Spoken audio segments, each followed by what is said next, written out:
What if I told you that working for Ellen DeGeneres was nothing like the smiling, dancing persona you've seen on TV? Behind the cameras, her set ran on tension.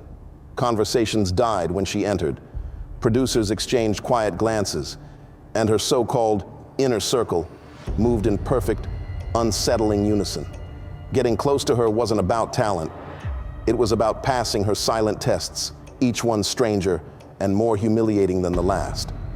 And for months, I endured them, never fully understanding what they were leading to, until the night I was led down a hallway I'd never seen, into a room lit like a ritual. At the head of the table, she waited, and in front of me sat a cup of dark liquid, still as glass. I'm going to tell you exactly what happened in that room, why I was there, and what's been following me ever since. Because once you're invited into the circle, she finally gets to reveal who you really are.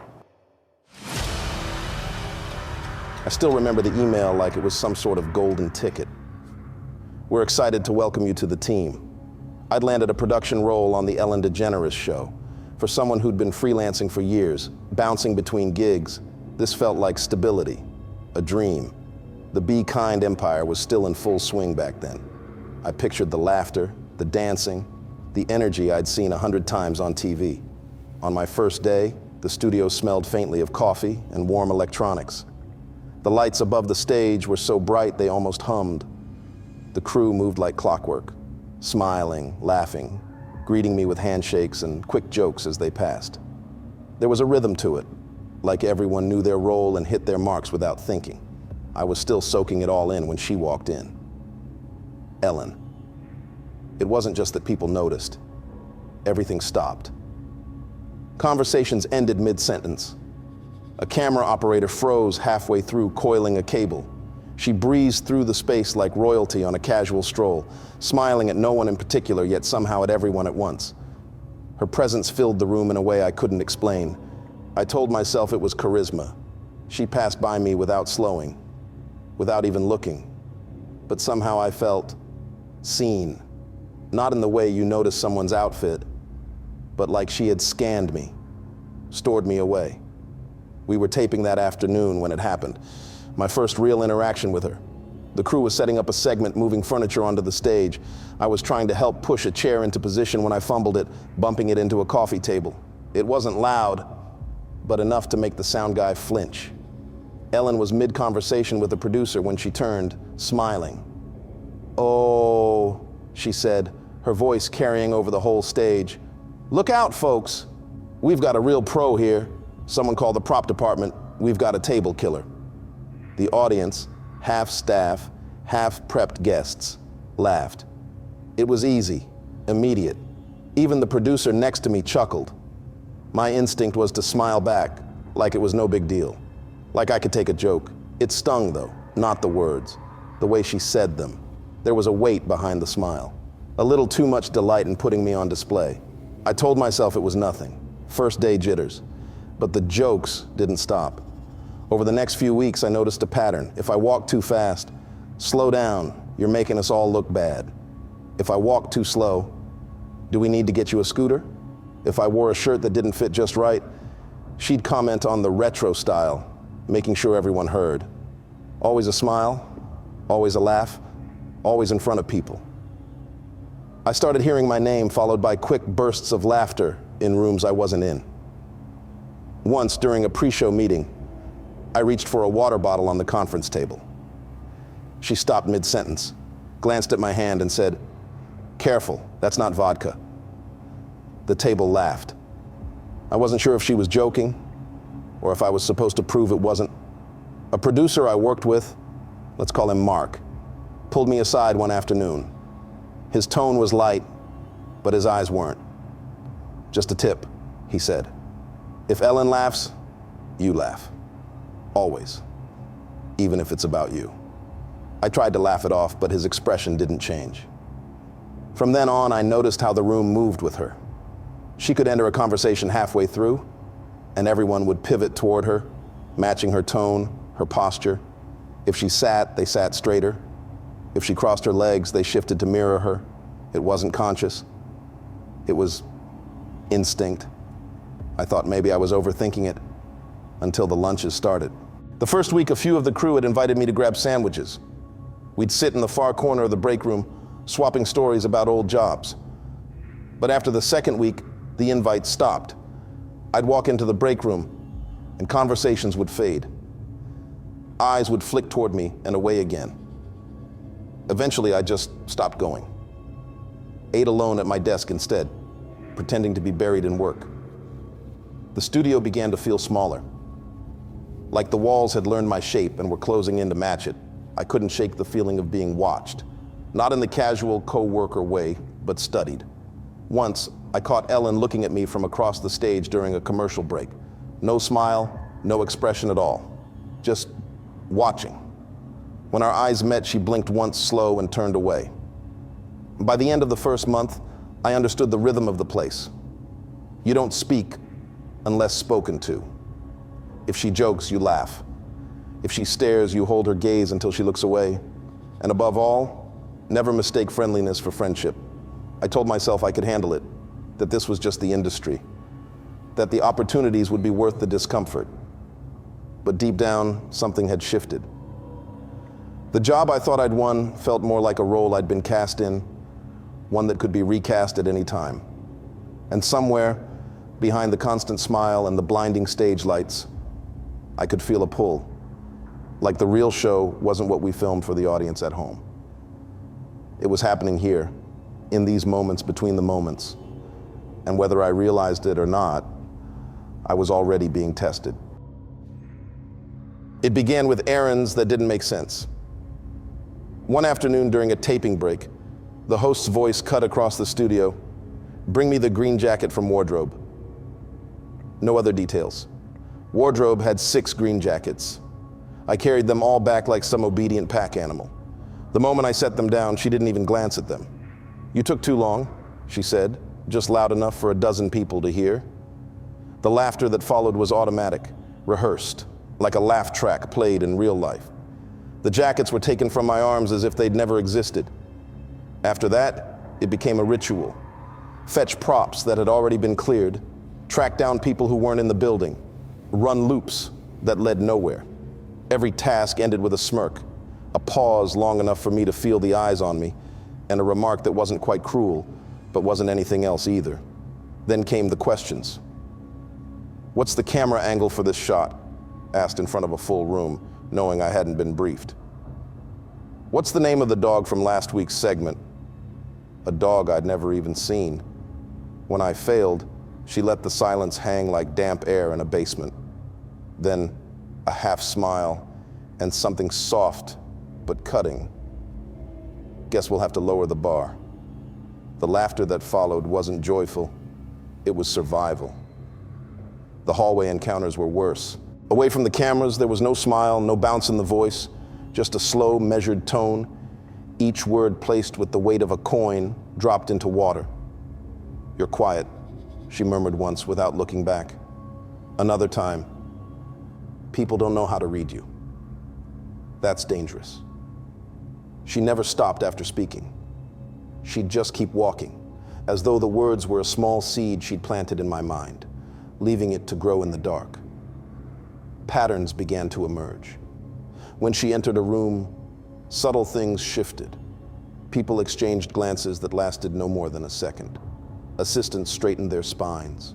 Conversations veered to safe, sterile topics. Certain staff never spoke unless spoken to, and when they did, their answers were clipped, precise. Like being visible too long carried a cost. One morning, a floor manager who'd been one of the few to show me kindness was simply gone. His desk empty. His belongings vanished. When I asked, the replies were short. Guess he moved on. But the way they said it felt like the end of a conversation I hadn't been there for. A week later, while setting up chairs in the sharp glow of the stage lights, an older staffer passed behind me. He didn't slow down, didn't look at me, just said under his breath, "You're being groomed for something." The words hit like a cold draft. "What do you mean?" I asked. He was already walking away. Forget I said it, but I couldn't. That single word clung to me like static. Groomed. I thought about every pointless errand, every private comment, every lingering stare that lasted one heartbeat too long. And I thought about the missing floor manager. The air on set felt heavier after that. I found myself tracking her movements without meaning to, watching the way others adjusted around her like she was a gravitational center you didn't get too close to. Then came the envelope. It was after a long, grinding day. I was coiling cables near the back of the stage when a producer stepped out of the shadows by the curtain. His smile wasn't the usual on-camera flash. It was slower, measured. "Got plans tonight?" I shook my head. He reached into his jacket and produced a white envelope. Heavy, expensive paper. No name, no writing. He held it out like it was a gift or a sentence. "Join us for drinks after the show," he said. "It's important." The word important didn't sound like an invitation. It sounded like a condition. When I asked who us was, the smile stayed exactly the same. "You'll see." The invitation had said, "Drinks after the show," but the place I was led to didn't feel like any bar.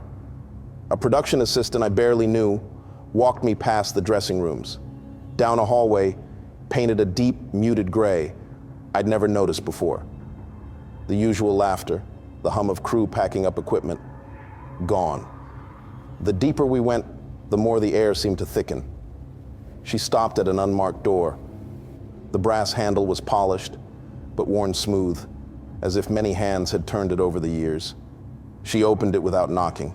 The smell hit first, warm and faintly metallic, like blood mixing with candle wax. The lighting was low and golden, pooling in small pockets that didn't reach the corners of the room. In the center sat a long wooden table, its surface polished to a glass-like shine, surrounded by a tight circle of chairs. At the head of the table was Ellen. No cameras, no audience, no smile. She looked smaller here, but sharper, like the absence of the show's glare had honed her down to something more precise. I took the empty seat they'd clearly left for me, directly opposite her. The others were already seated. 4 producers I recognized from the control room, their expressions blank and unreadable. Beside them, 2 strangers in tailored black suits, faces I couldn't place but felt like I should know. People whose names, if spoken, would carry weight. Ellen's hands were folded neatly on the table. She gave a small nod, and one of the strangers lifted a delicate glass filled with a clear liquid. The rest of them followed suit. "To the circle," the man said. They all drank. Small sips, precise. No one offered me a glass. The silence that followed wasn't awkward. It was purposeful, the kind of silence that feels like it's been rehearsed. The door opened again. A figure entered, head bowed. They carried a silver tray as if it were an altarpiece. On it sat a porcelain cup, draped with a thin white veil. They approached my seat without looking at me, placing the cup in front of me so carefully it didn't make a sound against the table. Ellen leaned forward slightly, her gaze fixed on mine. "This is your last step," she said. "Your last test." The server reached for the veil, lifting it with slow, deliberate precision. Inside the cup was a liquid so dark it seemed to absorb the light. Thick, still. Not the sheen of wine, not the richness of coffee. Something heavier. The surface caught the candlelight in faint crimson glints, as if something inside shifted just enough to betray its color. I didn't move. "That's all you have to do," Ellen said softly. "Drink." Her voice didn't carry the cheer of her public persona. It carried something lower, older. It seemed to fill the space behind my eyes rather than the air between us. The others watched without blinking. I glanced down at the cup again. The smell coming off it was faint but unmistakable. Metallic. Sweet in the way something rotten can be sweet. My hand stayed in my lap. "I can't," I said, the words quieter than I meant them to be. Her smile vanished. Without breaking eye contact, Ellen slammed her palm flat against the table. The sound was sharp, echoing off the walls, making the silverware jump. The candle flames wavered, but didn't go out. She didn't speak. Her stare pinned me in place, unblinking, unrelenting. Something in her eyes, something I'd been pretending wasn't there since the day I started, was now fully visible. It was the same presence I'd felt in the hallways, in the way people shifted when she entered, in the silence around Marcus's disappearance. My pulse pounded in my ears. I could feel the heat of everyone's attention pressing in, waiting for me to fold. I pushed my chair back slowly. The scrape of its legs against the floor felt deafening. I should go.